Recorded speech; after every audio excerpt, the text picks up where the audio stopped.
Hey, legacy builders and trade cousins.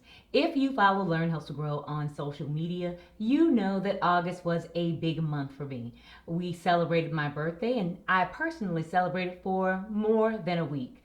Big shout out to my girls who arranged birthday celebrations in advance, as well as my friends and family who came through in the city of Chicago. I appreciate you so much. So thanks to everyone for all of the birthday shout outs, calls, text messages, Facebook posts.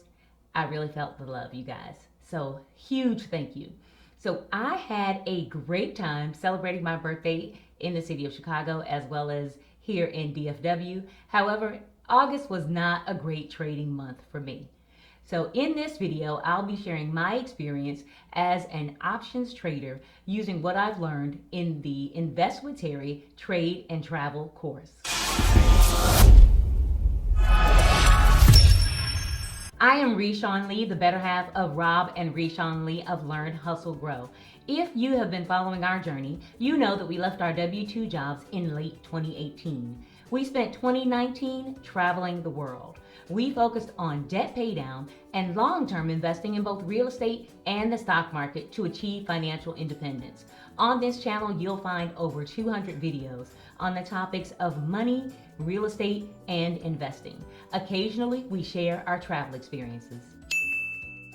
For those of you interested in real estate, subscribe to Rob's new YouTube channel, Rob Texas Realtor, where he shares home tours and real estate tips. Come on guys, help him grow. Make sure you like, subscribe, and share his videos. So let's get to it. I'm an actual student in the Teri Ijeoma Trade and Travel 2.0 course, sharing my perspective. I am not a member of the Trade and Travel staff. For those of you who are new here, let me share a little bit of background. So who is Teri Ijeoma? Many of you know her as the #1 course creator on Teachable. Others may have found her via Forbes, Yahoo Finance, or Good Morning America. She is a former teacher and principal who began trading as a way to leave her day job. Her goal was to spend more time traveling and enjoying life. She has certainly accomplished that. Others noticed what she was doing and asked if she would be willing to teach them to do the same. She has been trading stocks for more than 10 years now. She's also been teaching others how to trade for more than 5 years. I enrolled in the course in January of 2020. Before taking the course, I was a buy and hold investor. Enrolling in Trade and Travel exposed me to trading for income. As someone who enjoys the course, I also chose to become a course affiliate.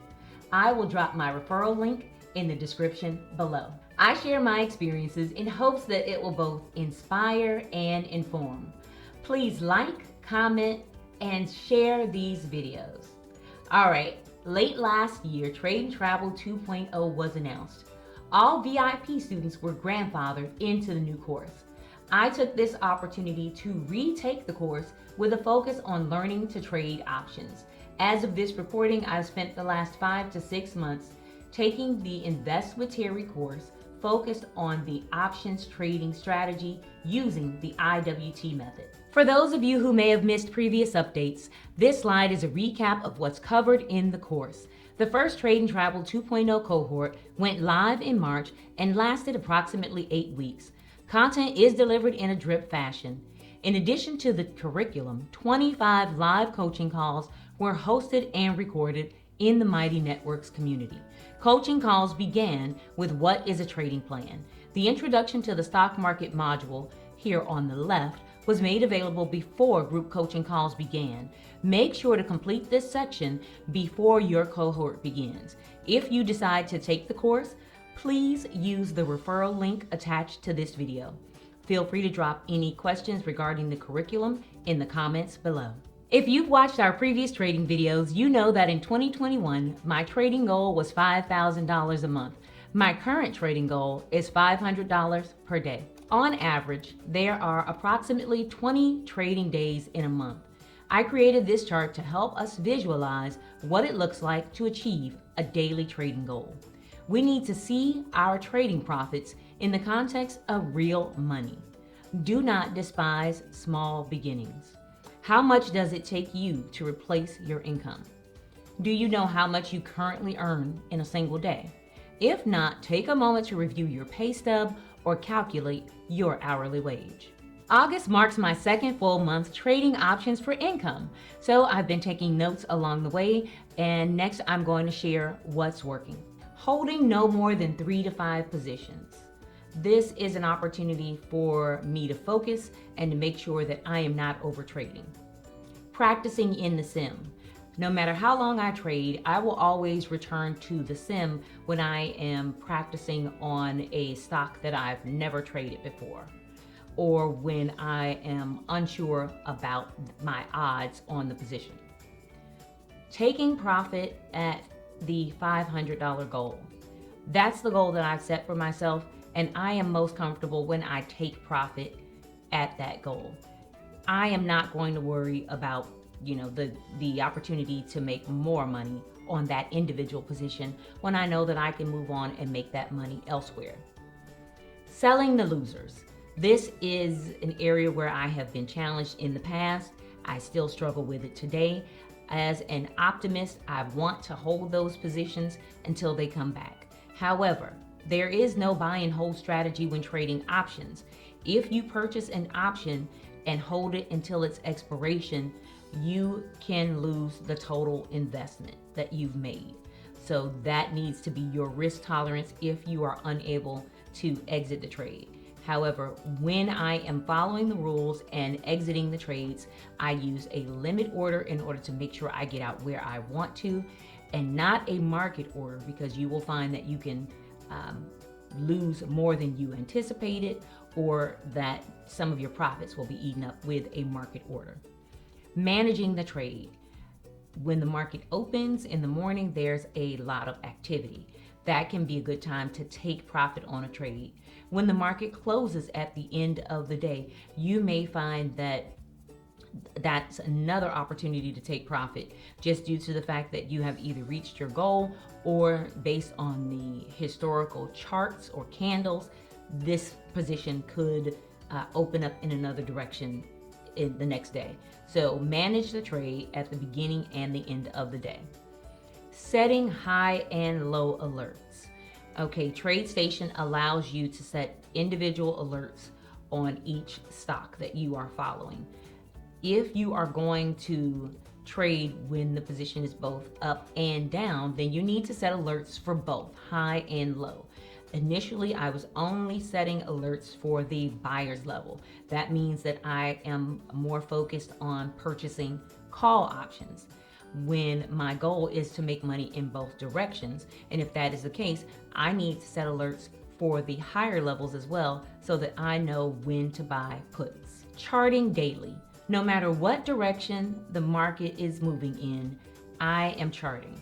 I chart every day. There's always something to chart, because not only am I charting my list and Teri's list, but I am also charting the alerts that I've set.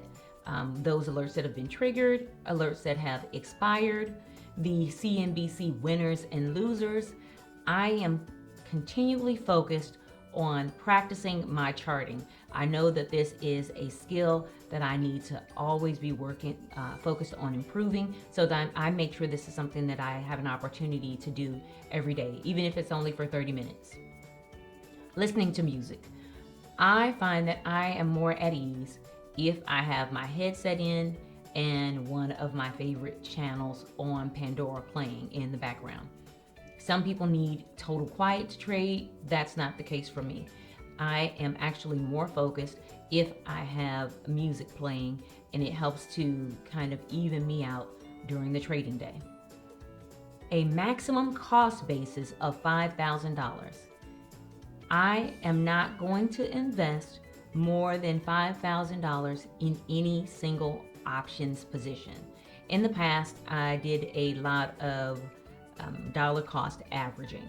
This would increase the position that I had, and while it would make the individual cost basis lower, it just meant that I had more of a concentration in one stock than another.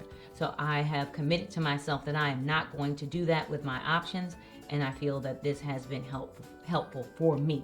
If I'm at that $5,000 max, I just need to move on to another position. Trade the trend.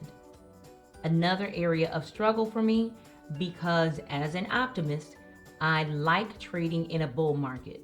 And when I have that mindset that this is a bull market, then in the back of my mind, I'm saying, oh, these stocks are only going to trend downward for a few days. They're going to come back up. They're going to turn back around. So when you think like that, you're more focused on buying the dip. You're more focused on buying a call than you would be on buying a put and taking advantage of the downward trend. During the month of August, the overall stock market trended downward. If you were not buying puts, you were not making money. I just closed out the month of August and I was far from reaching my goal. I bought calls when I should have been buying puts. Please leave your questions and comments below. See you in the next video.